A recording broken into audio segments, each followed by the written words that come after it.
Fifth Element was really all about special effects and visual effects. You know what you are looking for. You know the image that you want, because the director explains you the image, or it's storyboarded. You look at this image, or you look mentally in this image, and you just try to imagine how we're going to do it. There was sort of three main types of effects on the movie: the visual effects, the mechanical effects, and the creature effect.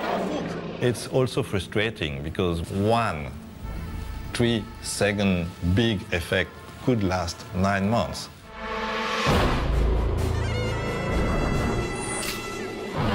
And I've done a lot of work in the fantasy genre, and I've done New York City about 6 times. I'd say that the New York stuff was the scariest part for us. Never really a sort of a futuristic fantasy version like in The Fifth Element. What I've seen, and when Lilu is jumping in the streets, it's one of the most incredible sequences I've seen. Luke had storyboarded the cab chase himself with a storyboard artist and said, "Here you go, Mark," boom, when we started the job. We whittled that down into about 65 shots. So when we first showed Luke the previs, I was very nervous about him sort of perceiving the shot through the crudeness of the image that we were presenting. And I was really impressed with Luke when he just looked at the shots, understood what he was seeing because he knew his shots, and then started directing them. The Bruce Willis car chase, we shot the car against green screen on a set here. It was on a gimbal, so the car moved around. We mainly, with the cars, it was mainly the stuff where the actors were involved. The gimbal actually helped them a lot, you know, because it took their mind off of having to move to the camera. We were basically making them move. So the fact that we were doing most of it in daylight, the fact that the city felt like a place populated with people and not overrun with the scum of society, but just, you know, people living their lives. It was really important to the way we executed the show. And I remember the buzz on the movie as we were working on it was that, you know, it was going to be the next Blade Runner, and I didn't feel that way at all. While we were doing it, it was like the opposite. It was like the anti-Blade Runner. Luke, like most directors, wants big explosions and lots of bullet hits and fire and you know, as much as he can get. The blowing up of Floston at the time was the biggest indoor explosion on a stage that had ever been done.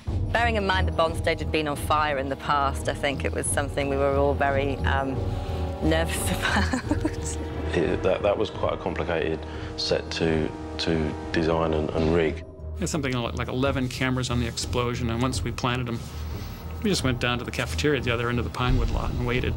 Because the set was built right to the ceiling, and he basically wanted to see, you know, the whole thing blow up. So it was, you know, there's a lot of safety issues that we had to cover.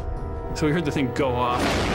We walked out of the cafeteria, looked up the street up to the 007 stage at the end there, and the whole thing is smoking like chimneys coming out of the side vents. You know, it was pretty funny to watch. It took about 26 minutes to put the fire out.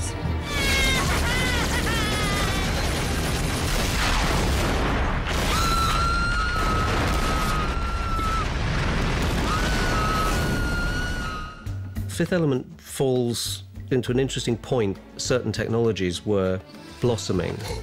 Silicon gel technology for creature heads and prosthetics was just really beginning. And so the Mangalores were technically an advance on everything we'd done before, which was very difficult, but the result was wonderful. And also I was working closely with a visual effects department who Digital Domain were working and producing various things, and there were crossovers. It was an interesting precursor to where, when I work on a movie now, I work very closely with the visual effects supervisors, because most large-scale alien work is a 50-50 mixture of computer-controlled animatronics that we would provide and CG creatures, which they provide. I think a lot of people look at the weapons that we had on that movie and they compare their weapons to them, and how can we make it better than the weapon they had on Fifth Element. Time of when we did it in '97, I think it all holds up really well, and I think a lot of it still holds up now. Winning the BAFTA for Fifth Element was unbelievable, because we was up against Titanic. And when our name was called, it was just, we couldn't believe it. I see the Fifth Element look popping up again and again in feature films that I've seen since, and that makes me very proud.